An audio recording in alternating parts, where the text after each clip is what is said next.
Yes, g'day, folks. And well, I was about to welcome you to Mauritius's favourite cricket podcast, but news has broken since I came onto this podcast. Ollie has let me know. It's massive news. I'm going to break it to you now because our popularity in Mauritius, but this week we are the biggest sports podcast in Namibia. Yes, you heard that right. We finally cracked it in Namibia. We've been working at it for over 30 episodes, and now that dream has come true. And it's not just cricket, it's all sports. They love us. Huge fan base in Windhoek. I hope I said that correct. A big shout out to all of them. I don't think you did. Who are we? We are Club Prairie Fire, home of tequila, Tabasco, and the Duckworth Lewis Stern system. I am the professor, a lover of cricket, croquettes, and croquet.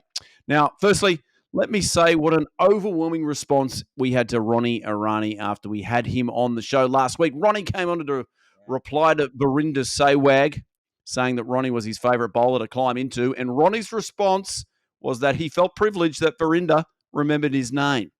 And that really struck a chord with our audience. Really struck a chord with them. People want more Ronnie. That's what they're saying. Ronnie for PM, they're shouting. Let's hope that happens for Ronnie. Now, if you missed it, make sure you go back and watch it. Such a wonderful, humble, funny guy. So where to from Ronnie? Well, in the Ashes series of guest getting, like Australia tends to do, Gilly jumped out to an early lead with the likes of Rohit Sharma and Verinder Sehwag. However, that wily old English fox Vaughany, he started to claw his way back. First, he had that right arm Ronnie on, which put the Poms back in contention. And now today, Vaughany, I have to say, mate, you have lobbed us a genuine current English baz-balling superstar. Who is it, Prof? Well, here's a clue. He's not the really tall one that opens the batting. It's pretty cryptic there. See if you can get that. Now, let me introduce our boys before we bring in that opening batsman. Firstly, a former English opener who loves opening up about his feelings, mainly on Twitter. It's Michael Vaughan. Welcome, Vaughany. Yeah, welcome. Just on Namibia, Pro, I reckon I played against Namibia in the 2003 World Cup. Yeah. I might have got a couple. I'm not sure, but I'm not too sure. Ollie, can you just check that scorecard from 2003 Namibia? I'm sure I've played against Namibia. The great team. Fantastic bowling attack. You did well. You were out for 14 off 18 balls. Van Vuren bowled, caught Berger. Who was the bowler? But Van Vuren got you won by 55 runs. Yeah. You got all bowled out, actually. Ronnie Arani, 12 runs off 7 balls, batting at 9. I'm telling you. Finisher. He's the people's champ. Let me bring in our other former cricketer, another former Australian opener who loves opening up his liquor cabinet to find a bottle or two of Mexican champagne. It is Adam Gilchrist. Welcome, Gilly. Have you ever played against Namibia?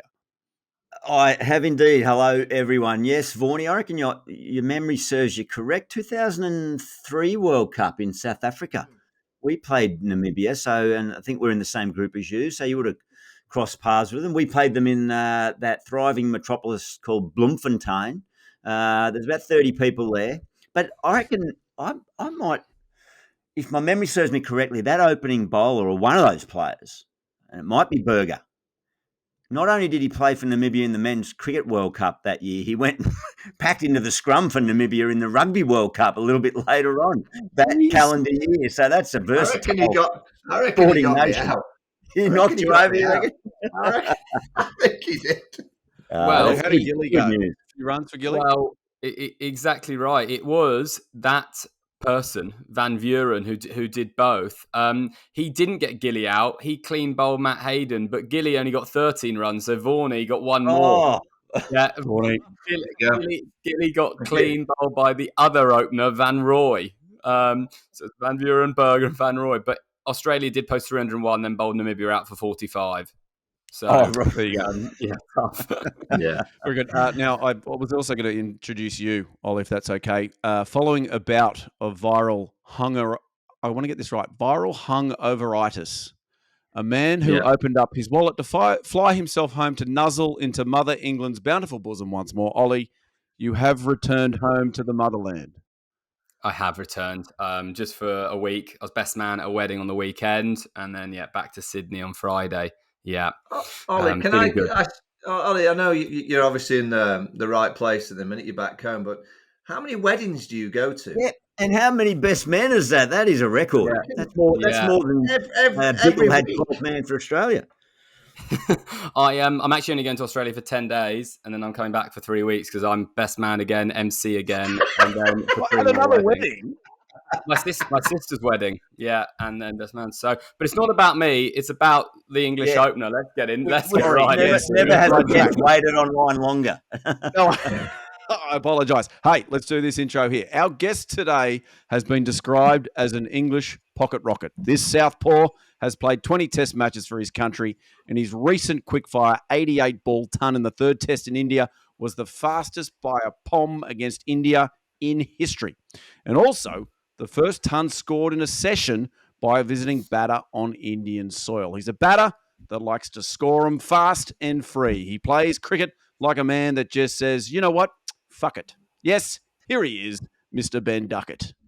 Hi, guys. Thank you very much for having me on. Mate, apologies for the time you've had to sit there and listen to us gas on about rubbish, mate. But awesome to have you on. Welcome. Hope you're. Thank you. Yeah. I hope you've been resting up in readiness for the big assault on the T20 World Cup coming up, mate. Yeah, I have actually. I thought it was probably going to be quite a hectic few weeks playing back in the county championship, and yeah, obviously with being picked in that, I've managed to sneak a week off here, which is quite nice after a busy winter.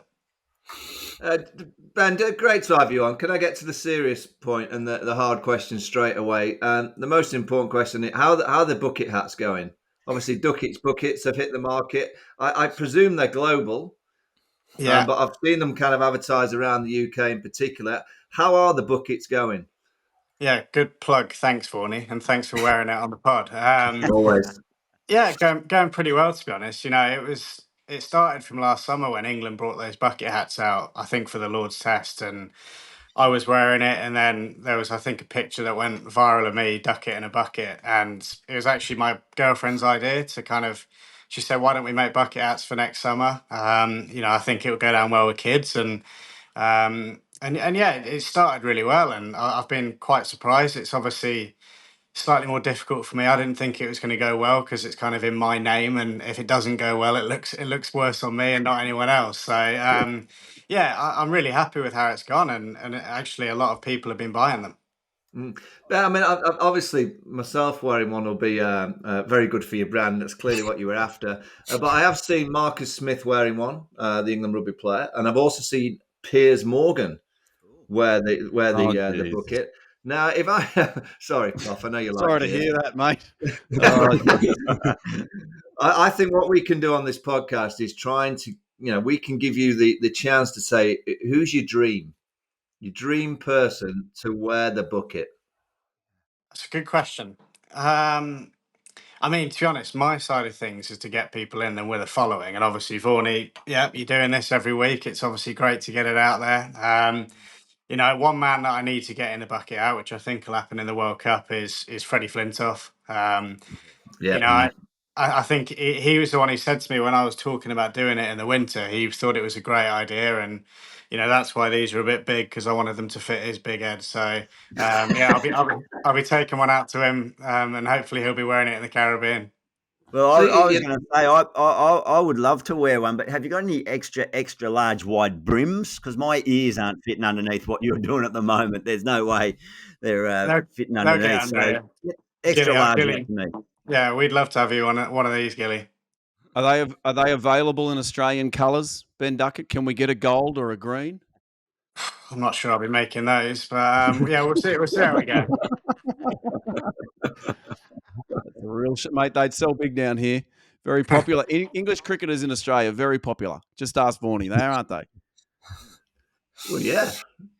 I think they are very popular. They're obviously what I like about Australian cricket fans. They generally like the aggressive game, the flamboyant game of cricket. So they've been really enjoying England play the last few years, and not so much the boring Australians. So yeah, you're right, Pro. Absolutely. And hey, Ben, if I'm not mistaken, you scored a reasonably quick fire 218 just a couple of weekends ago for Nottinghamshire against Warwickshire. Is that right?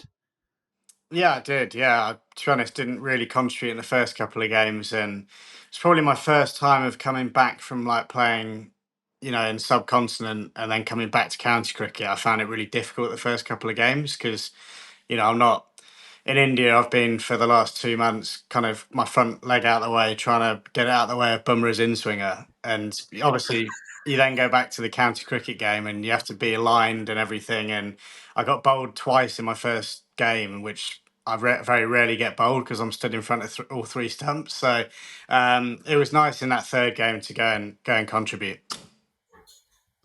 Are they tradition? Hey, Vaughany, how did you used to go against Nottinghamshire? Did they used to get the wood over you? I would say so. Yeah, I would say so. Yeah, back in the day, Andy Pick, remember the great Andy Pick? I think he's still there coaching, isn't he? Around Nottingham, he still does a bit of the coaching. Andy Pick and Yeah. I can't remember who else they had. They had a load of little Saxelby, bowled about 3 miles an hour outswingers. Used to always find my outside edge, or used to hit it straight to the drive man that just positioned. Very similar to Steve Smith at Sydney this year. Ollie. Do you remember that one where he smacked it straight to that short extra cover? Yeah. All three of them. I don't know. I can't remember about Notts. Always a great away trip. Nottingham away. Wednesday night, student nights. Magnificent trip. Oh, yeah. Hey, Duck, I got a quick one. Just you spoke about the slight challenge. Did you just call him Duck? Yeah, I'm rolling straight into it. Yeah, that's fine. Yeah, well, he's going to send me a hat, so we're on personal terms now. But, mate, that you mentioned about the slight challenge coming back into English conditions, which I don't think you're the first to fall foul of that, coming out of the subcontinent, going back to home conditions. But your approach between what you were doing in county cricket to 50-over cricket to T20 cricket, it's always was an asked question of me. Do I change your approach, your mindset? Do you do anything different preparation-wise or in this little preparation period for the World Cup that you would do differently for first-class cricket? Well, not overly. And when I first started playing county cricket, it was the even more hectic schedule. If you'd play a 4-day game, then that Friday you'd play a T20, then the Tuesday after you'd play a 50-over game. And I found that my game didn't really change throughout the three formats, as strange as that might sound. Like, because I'm so aggressive in 4-day cricket, that to go into 50-over cricket, nothing really changes. I play the same way in those two formats. Going into T20, I actually train the same way because I find if like the basics are good, then I'm in good positions to go and play the more expansive shots. I don't really like practicing scooping and reverse sweeping in the nets. I strangely find myself getting in bad positions and I lift my head and you don't see where the ball actually goes. And to be honest, in open nets, it's a bit antisocial to be scooping the ball out of the net anyway. But yeah, I kind of train, I might go and practice hitting over mid-off a little bit more or these expansive shots. But I find, if I'm facing a spinner in Test cricket, I'm probably going to sweep or reverse sweep them. If I'm facing him in a T20 game, I'm going to do the exact same thing. So I try and keep the fundamentals, very, very basic and similar in all three.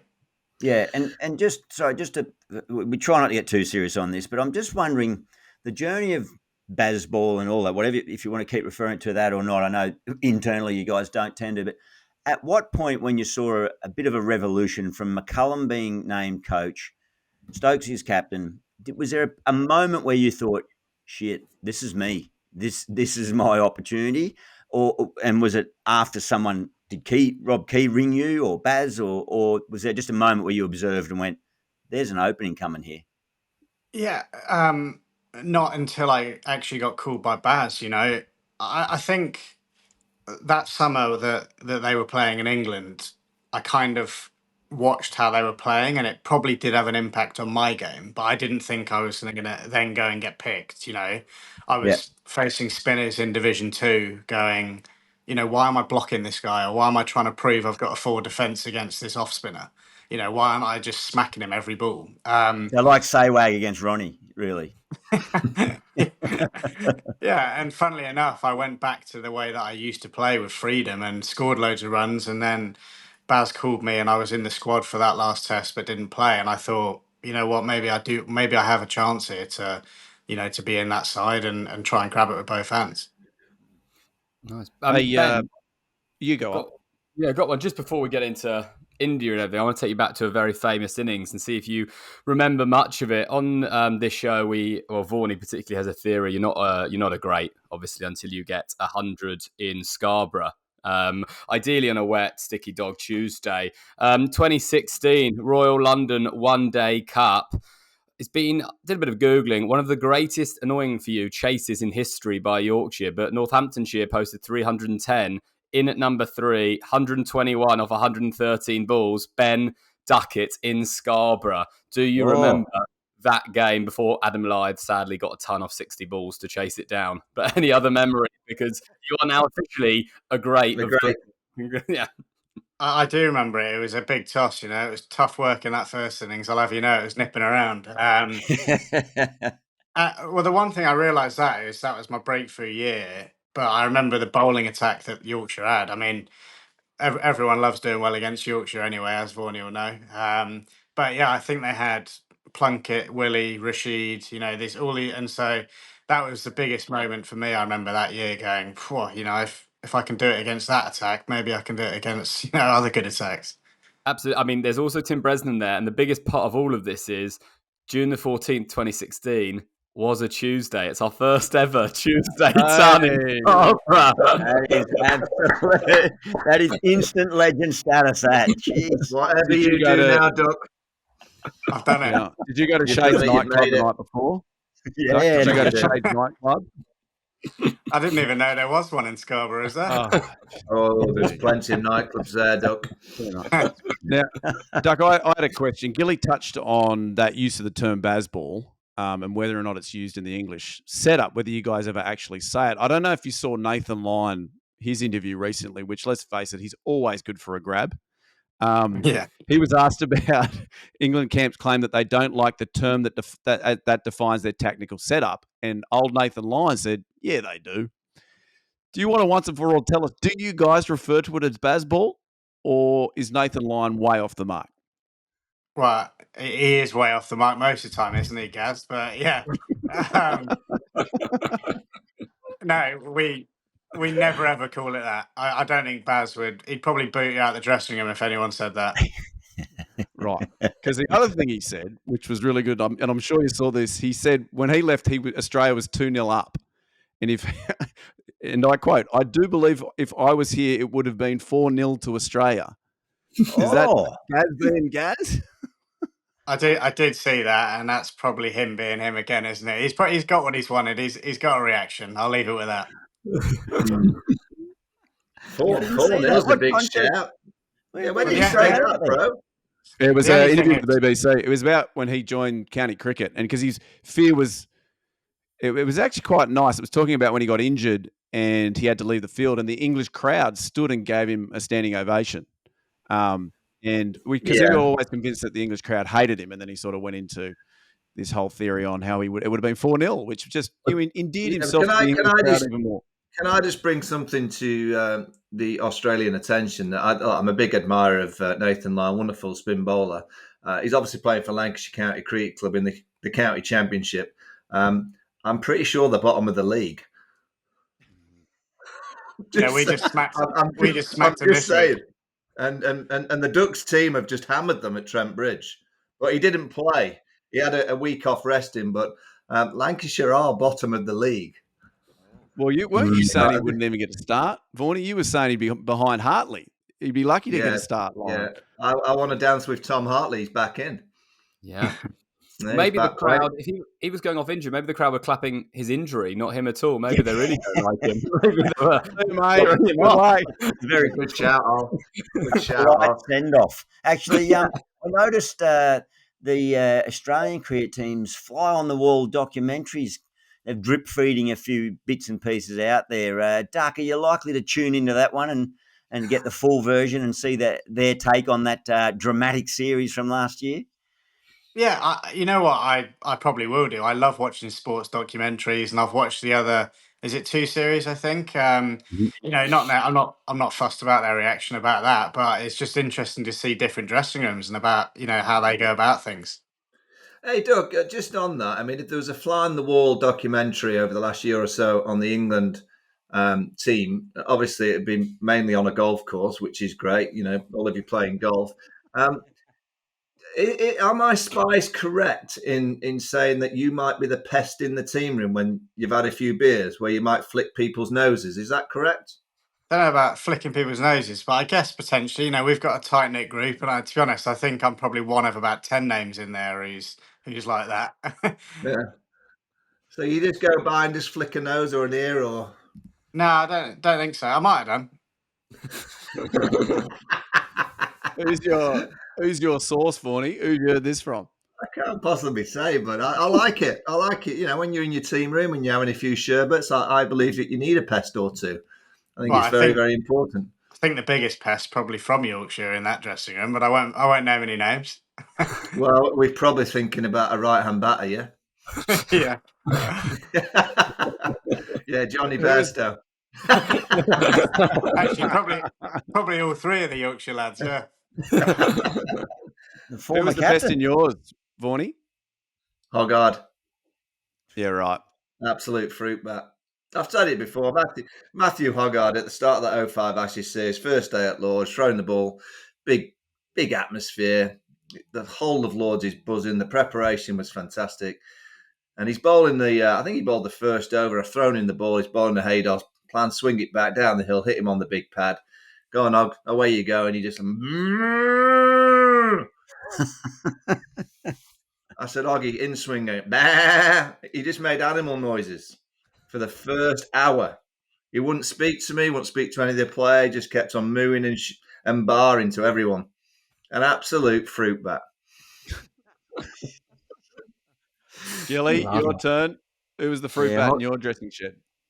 Hoggy found his way into my front pad a couple of times in that series. So you're making me feel real good that I've been knocked over by some bloke doing cow noises. But ours was McGrath. He was a proper pest. Yeah, real bad pest. I mean, he could pick you off. You could be doing an interview on a TV interview 60 metres away from the change room balcony at Lords, and he'll pick you off with a grape. He'll just come out and throw stuff at you, just that typical old school, throw stuff at him and try and put him off the interview. But he'd pick you off good time. So, yeah, proper pest. Nuffy. Hey, Doug, just on interviews in Australia, and obviously a year and a half time, the Ashes will take place. Hopefully you're going to be there. I'm sure you will. On Fox Sports, we have the Flying Fox that comes down and can interview you during the game. I reckon me and Gilly can plan this, that we fly in to speak to you on a regular basis. Do you fancy it? Well, if I'm there, then I'm more than happy to speak to you guys, yeah. Yeah. We'll have some fun with that. The Flying Fox is nipping. That's during the drinks break, during the game, or even when you're batting. If you get to drinks, we'll come and have a little chat with you. Yeah, I mean, if I'm there, then I'm more than happy to do that. Yeah, marvelous. Just ask Andre Nokia. Just be careful. It can it can take you out. Yeah, it can clip you on the back. I think you'll be all right being quite small, Ducky. I think it'll go over the top of your sleeve. Yeah. Just on your batting, I remember last summer in the Ashes, I might get the numbers wrong, but I think we were doing something on television and you'd faced 800 balls over the time you'd been playing Test match cricket, and you'd left 8. Now, it wasn't even 8. It wasn't even 8%. It was 8 deliveries. Do you now go out thinking, I'm gonna play every single delivery just for the piss take, really?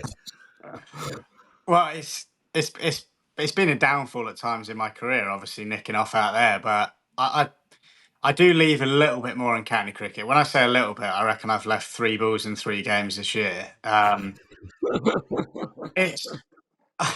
I find a lot of bowlers bowl round the wicket at me because they don't want to give me width, and especially in county cricket. And my best way of playing is like looking to score, looking to get bat on ball. And I've never been a good lever, and that's part of the reason why I never thought I could be like a Test opener, because I bat so differently to everyone who's batted previously to me. But it's quite funny now, the stats. If I walk off and I reckon I've probably left, from where I've played since then in India, I've probably left 2 balls since then as well. So that's only getting better.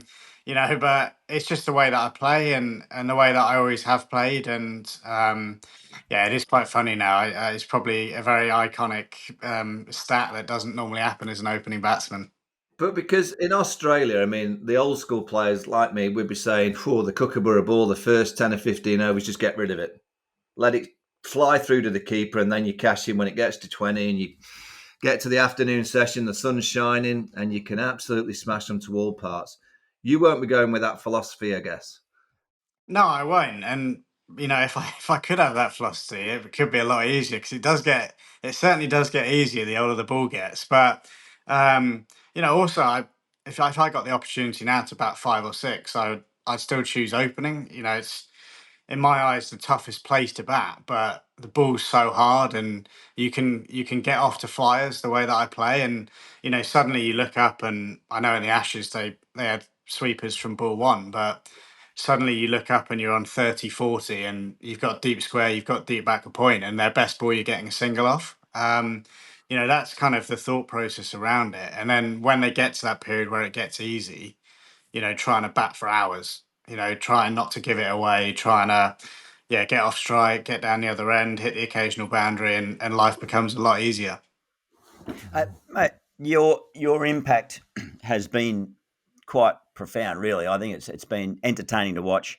That stat is just extraordinary even for aggressive-minded players, which even on this podcast, a few of us have had a bit of fun saying that other teams in previous eras did score quickly, but it's not just Bazball, but no, as a collective unit, and that's what I see probably more than ever any other generation or era of cricket team, a unit completely committing to a way and a style of playing, and it'll have the pros and cons. But have you ever walked off yourself and felt really frustrated that what you did chase one, you nicked it, or you played at one that you analyse and go, I should have left it, or has Baz or anyone else around the team, Stokes, come and sort of said, look, maybe you just need to tailor it, or is it completely, that is my role, it's carved in this team ethos, and we all commit unconditionally? Yeah, no is the answer. No one's ever come up to me, and even myself, I don't feel like I really have. I've obviously played a lot of cricket now, and I know that my Test career's only been a short little while, but there's been a lot of first class cricket before then, and I know what works for me. If I you know, the frustrating one I had was probably when I got 80 odd against New Zealand in the first test and got caught cover and played a little lazy drive. But on the flip side, I was 85 off 60 balls by doing that. It comes with, if I was suddenly getting really frustrated about how I got out, then I'd probably then change the way I play. I've probably gone through periods in my career where I have done that, and then I've gone away from what I do, and then my success has been way worse. So as frustrating it might look from the outside and stuff, I know what works for me, and that's by being positive, playing a kind of different style of test cricket as an opening batsman, bar a couple, I know. So it's really important for me to kind of stay level, and I know how to score big runs as an opening batsman because I've done it for quite a long time. So the more frustration I get is around the kind of 70s and 80s that I've got in my test career so far. I pride myself on scoring big hundreds. Even walking off 150 in India, I was a bit disappointed because I get to start again that next day. I could go in and get a big double hundred or something. So they're the frustrating ones. I don't really get frustrated if I get out for 5, 10, 15. It's actually when I've got into a position where I could really impact the game. My 80 against New Zealand day one set up the game, but I didn't win it or do any. We could have lost that game by me getting 80 off 60. I've obviously got us in a good platform, but I want to go and get 150, and plus, because I feel like if I do that, we'll. Oh, sorry. Sorry, did you get the end? I just got a phone call. I didn't. We've lost you there, unfortunately. Keep saying about the Ashes series in 18 months, and obviously you've got some big series before then with West Indies, Sri Lanka. You've got New Zealand away, Pakistan, India next summer. But let's be honest, it's all about the Ashes. What have you learned in the last 18 months that you can take forward in the next 18 months to make sure that when we do get down under in 18 months' time, we've got a realistic chance of getting those Ashes back. You know, I think we showed a glimpse of it in England. I know it was in our home conditions and stuff, you know, last summer. You know, I think the thing is, it's so tough to comment because in that 18 months, I don't know what the bowling attack's going to be. I don't know which batters are going to be. I don't know if I'm going to be there, you know. So I'm praying to God that I will be. You know, so it's difficult to speak so far ahead. But, you know, I think with the squad of players that we've kind of got now, with Stokes and McCullum, the way that we go and play our cricket, you know, over in Australia, I think it'll be a very exciting Ashes to watch. You know, it's, as I say, it's difficult because I've not really played, you know, that standard of cricket over there either. It's going to be slightly different to me. I've obviously played in the Big Bash. I know what the pitches are like and the pace and the bounce of it. And I think my wagon wheel would probably be majority behind square, as it is even on English slow pitches. But yeah, I mean, who knows? You know what the team and everything's going to look like in a couple of years. But you know, if I do get the opportunity to be in that squad and it's a similar group of players now, I think it could be a very exciting series. And are there any names out there, Duck, that you know we won't have necessarily heard a great deal of that you think might force their way into the team? Particularly, obviously, Jimmy Anderson will be stepping down. That first test against the West Indies at Lords will be special to say goodbye to Jimmy, and then the team have to move on. Is there anyone out there that you've seen or we haven't seen that could be that player that steps into the team? A good name to answering that, which a lot of you guys won't have seen, is Dylan Pennington at Notts this year. I've been so impressed by him. He's an incredible character in the dressing room. He's very fun, light-hearted. You know, I saw him. He bowled. I think we fielded all day at Warwickshire last week, and he bowled his last spell in the last session of the day, and it was his quickest spell. And I was kind of looking at it, going, you know, this guy's got something different. You know, I obviously played against him a bit at Worcester, and I knew that he had potential to bowl well, but you know, he's very fresh and young, and I'm sure he's got a fair way to go. But yeah, I've been extremely impressed by Dill the last couple of games. Now, I know, Duck, you don't want to look too far forward, so shall we just glance quickly at the T20 World Cup? That's just on the horizon. You guys must be pretty excited to see Jofra Archer back in that side. Have you been watching him tearing it up over there in the local comp in Barbados? Yeah, I did see a video. Just what you want to see, isn't it? I did see it, yeah. That poor bloke coming in on a Saturday and facing Joff and his off pole going about 30 metres back. I think any side, you know, with Jofra in it's better, you know, especially, you know, regardless of what. I think he came and bowled at us in the Caribbean at the start of the winter, and he's bowling quick then. You know, Joff's fantastic talent, sorry, and I think he'll be so ready to go. You know, a World Cup in you know the country where he's from. You know, I think he'll be chomping at the bit, and yeah, as I say, any side's better off having Joff in it. Oof. God, yeah. Well, a date that I've circled on the calendar, and I'm sure you guys have as well, is the 9th of June, because that's when you guys take on Australia, which I guess in a way is a mini Ashes, a very mini Ashes. Where's the game, Pro? Where's the game? It's in Barbados. That's in Barbados. Oh, you've got no chance there. Oh. Yeah. Keep Freddie away from those pedalo things. Harbour lights. Don't let him near there, big fella. The hat won't save him out there. You got Scotland first. Good promo though for the hats if you can get him on that pedal. Yeah, that's a good shout. Yeah. Good, on the Daily Mail. That's a good shout. Yeah. You got Scotland on the 5th. I mean, they're no easy beats these days. You keeping an eye on them, Duck? Yeah, you know, to be honest, I felt like everything's been so busy. I've come back and then I haven't really thought about it yet. You know, obviously now we've got this Pakistan series before. You know, and I wasn't, if I'm totally honest, I wasn't 100% sure I was going to be going to the World Cup. You know, I've been a bit of a fringe player the last maybe 12 months, and yeah, I didn't know which way they were going to go. when I say I don't look too far ahead, I wasn't planning on, I'm going to be there. When I got the call, it was obviously the most incredible news to be going to a World Cup. But, it's going to be, we're joining up on Saturday. And then I think from then, everything's going to be gearing up and thinking about what's coming over the next kind of 4 weeks. Mm-hmm. Hey, Doug, obviously the T20 World Cup and, with England having a great chance, the IPL, this year it seems to be that the batting kind of way has gone up another notch. It really has become a baseball game, 225 plus, 250 even. I think there was a 278, the highest score. Do you, from the side watching, can you see that the game's gone on again?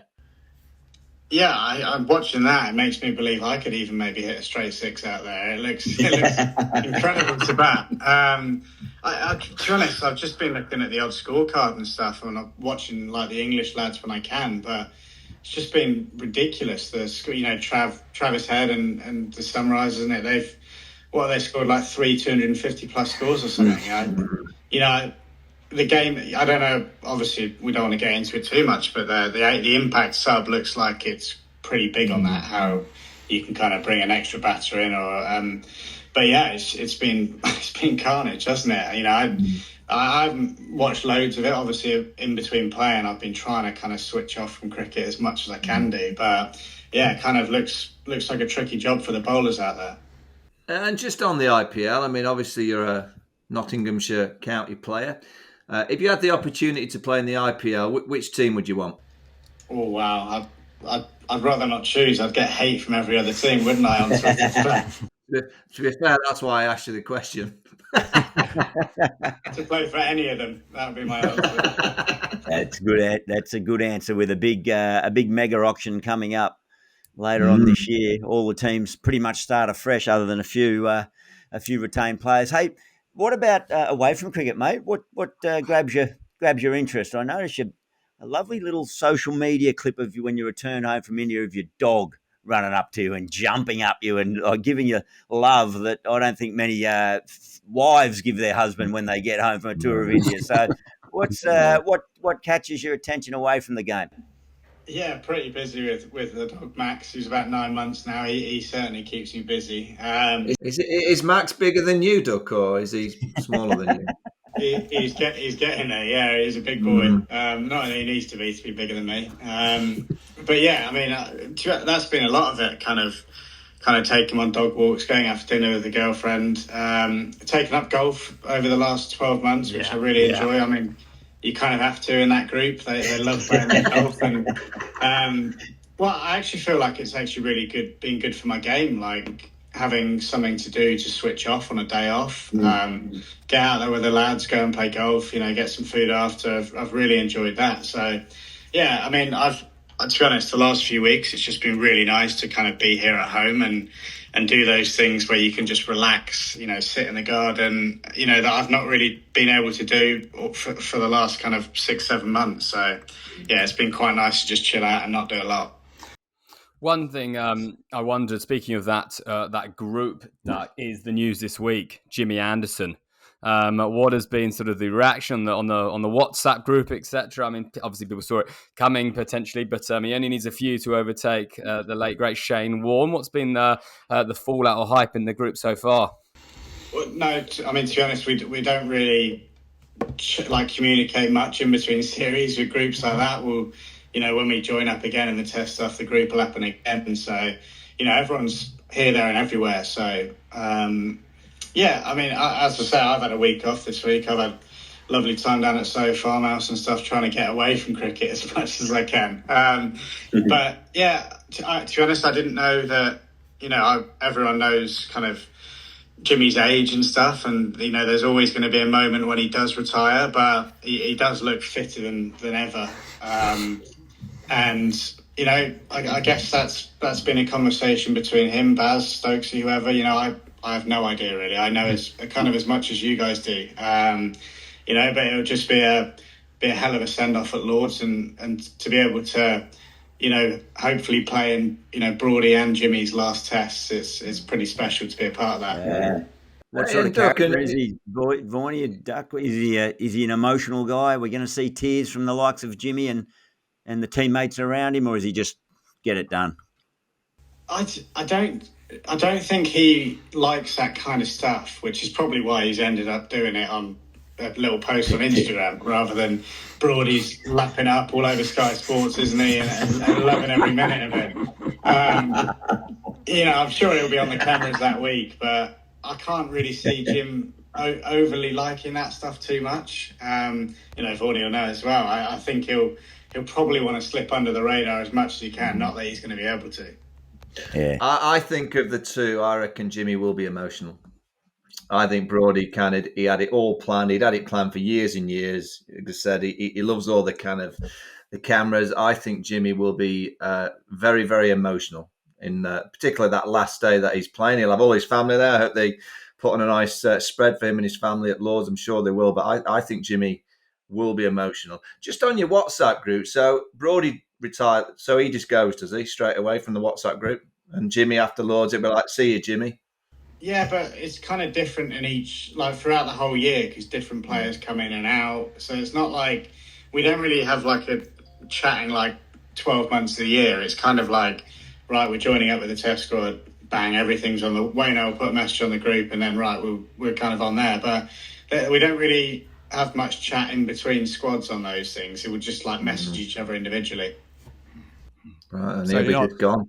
He'll be gone. Sending clips and memes and see what Jofra did. We'll do all that individually on Instagram and on Riti. Me and Riti always love sending a few memes to each other. Very good, very good. Now we've kept you a while here, Duck, and I know Gilly, you've got probably a piss up somewhere to get to. So if you don't mind, Ben, I'm sure you guys in the group in the English team talk about the quiz on this podcast. It's massive news globally. It's Namibia. It's a big segment. So basically what Ollie, our intrepid quizmaster, does is he writes a few questions about our guest, and then you will compete against Adam Gilchrist and Michael Vaughan. Are you up for that, Ducky? And the questions about I'm up for it, yeah. Well, they're about me or just in general? Yeah. Just answer them. Higher or lower about you. I'm glad you've watched all the episodes. That's good stuff. No, we had Chris Wokes on and he got the win, so a little bit of pressure here. Wokesy wins everything, so yeah. See, hey, just on Wokesy. I mean, I don't know if you've seen that, but he's now a model. Have you seen that, Doug? Yeah, the Wokester. Yeah, he's got a little bit of a modelling gig with a brand. I think it's called Luke.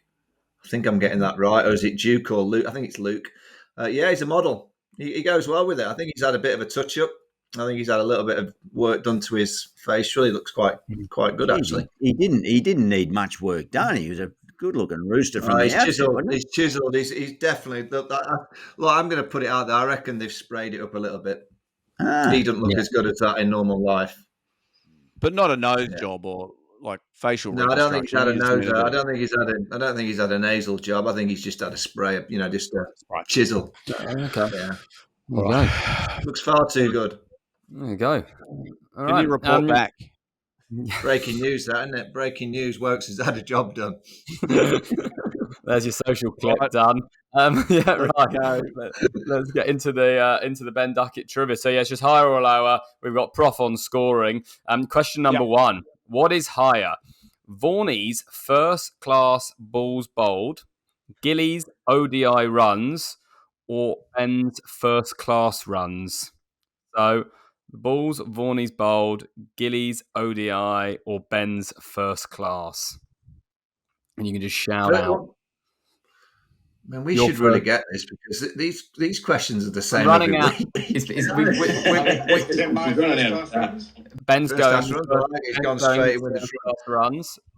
I'm going to go my balls bowled. Balls bowled. Gilly, you going to go yourself?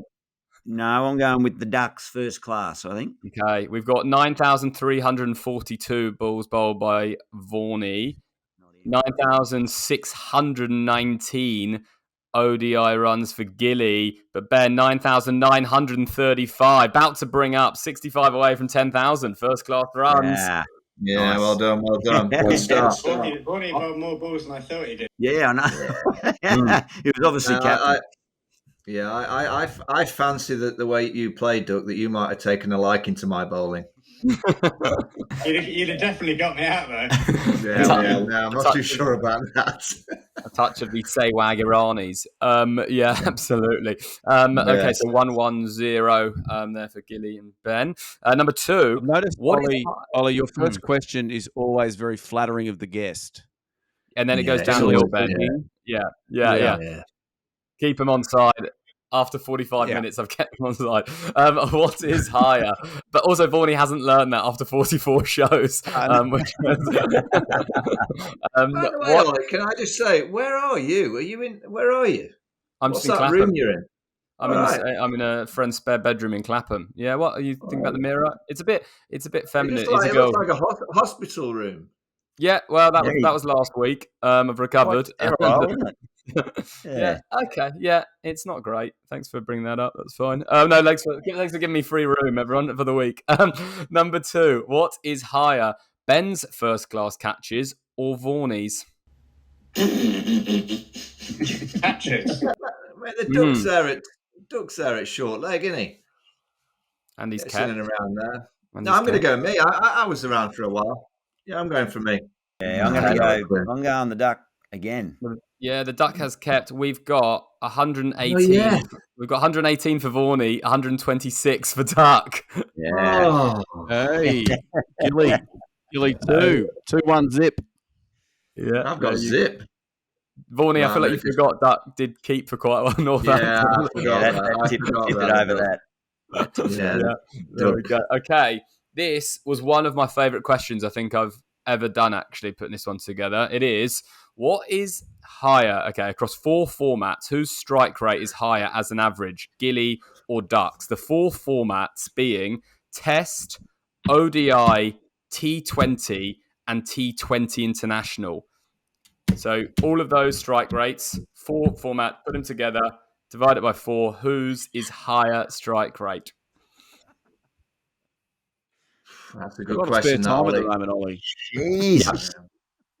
Ollie, how's your girlfriend these days? Is she all right? Yeah. She helped me out with some of this. Shout out, Maddie. No, she didn't. No. Is she happy with you Maddie? disappearing? Sorry? Yeah. Is she happy with you disappearing away so often, be it hospital or overseas? Not sure, but we've penciled in a golf trip. Actually, she plays golf, so that'll just to smooth things out again. I'm sure it's Cameron Diaz out of Something About Mary. Mate, he drinks beers, eats hamburgers, goes on golf trips, and It's too good to be true, Al. Yeah, I'm going to go. I'm going to go. You can't be duck. Yeah, I'm going Duck. I'm going to. You're going Duck again. Yeah, nice. There we go. Yeah, so Gilly's gone. All of the formats again, was it Test, ODIs, or was it First Class? No, Test, ODI, T20, T20 International. Sadly, Cricinfo didn't have Gilly's first class in there. No, sorry, I'm going to go Duck. Yeah, he's burying me here. You're going Duck. Yeah, I'm going to go Gilly's. Yeah, I'm going the Duck. The only thing is my own, I don't know. Okay, maybe me just, but There is 0.03 in it, which is unbelievable. And it is 115.18 to Duck, 115.21 to Gilly. Yeah, 0.03. You both had each other on 2 of the formats, but yeah, basically never more than 3 difference in any of the formats in strike rate. I need to get a move on them. Yeah. It was. Come on, stop popping. It was 8 balls in Test cricket cost you, mate. Yeah. Exactly right. Okay, score update then, Prof. No change. Score unchanged. So Okay. Ben on 1, Gilly 2, Vaughany 0. Okay, number 4. What Doing is well then. higher? Vaughany's ODI 6s, Ben's Test ODI and T20 International 6s, or Gilly's T20 International 6s? So Vaughany ODI, Ben all formats, Gilly T20. Vaughany's 6s always get to Guernsey. Yeah, I keep forgetting what it was. Yeah, I know. That's what you're doing. What was Gilly's? Gilly was T20 international. I love how seriously the quiz now. There's pen and paper going down here. Now this has really developed this quiz. Because I know the way you work, Ollie. You're on 0 points, Vaughany. I don't think you do. No, I kind of do. Yeah. It's got to be the duck. Well, Gilly, how many T20s did you play? Are we allowed to do not that? many. International, not many. Not many. I reckon I'd be lucky to have played a dozen, if that. Not many. So say they get 1.5, 18. Nah, not many. And didn't get many runs either. You like plug a few sixes, Duck, don't you? I'm going to go. I'm going Duck. Vaughany, I'm going to go. I'm going the Duck. Okay, we have 13 ODI sixes from Vaughany. We have 13 T20 international sixes from Gilly. But we have 15 sixes for all three formats. Eight. I'm off the mark. 8 in tests, 5 How many ODIs do you play? in ODI. Me? Yeah. 80? Yeah, only 13 sixes. A couple of them were top edges. Yeah, and they actually were. I was the nerdler. You always need a nerdler in your team. That's what I am. There we go. Well, unassailable lead for Gilly, but you might as well play out the fifth. We'll do the fifth, because there was something I found into this which I didn't know, which is number one line is, what is higher, Ben's first class bowling average, Gilly's test batting average, or Vaughany's first class bowling average? Oh, it's got to be Ducks, hasn't it? What have you bowled? Yeah, he has. The thing is, I haven't bowled that much. Yeah. Wickets? I mean, you're going to get the odd LB just running along the floor. I've got 2 wickets. All right. You wouldn't have bowled much, so you wouldn't have been hit for many. I'm going to go the Duck. I'm going Vaughany. What was it? Vaughany's first class bowling average, your first class bowling average, or Gilly's test batting? Oh, well, Gilly's 45.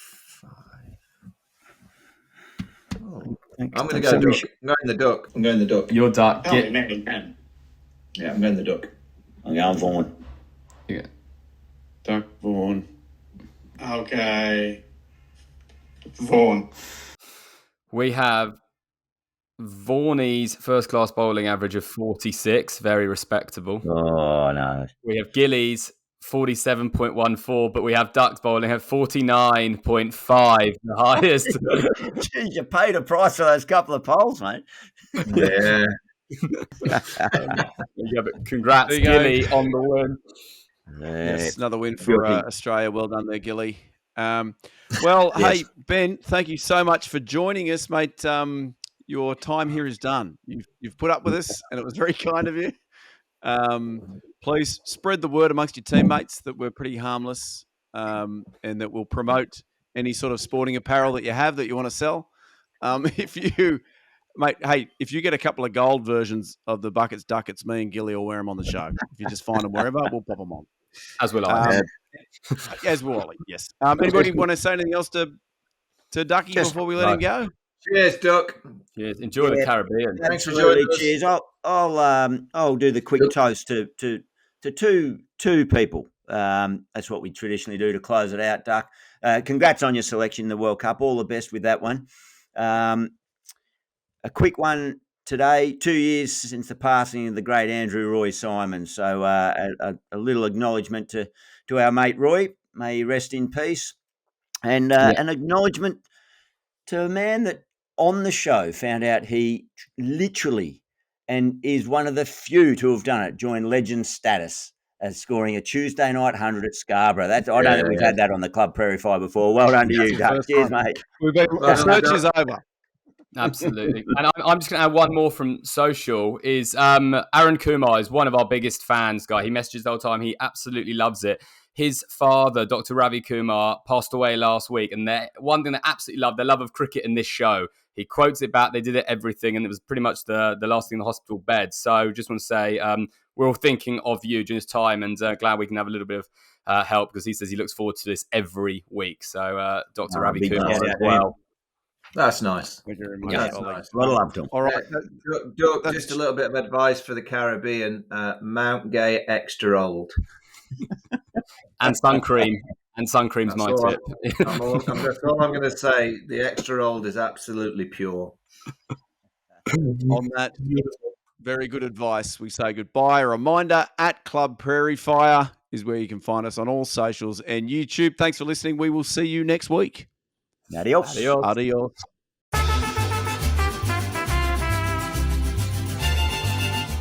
Thanks for watching. I cannot believe you made the end, but glad you did. Chuck us a like and also subscribe so we can get some sponsors.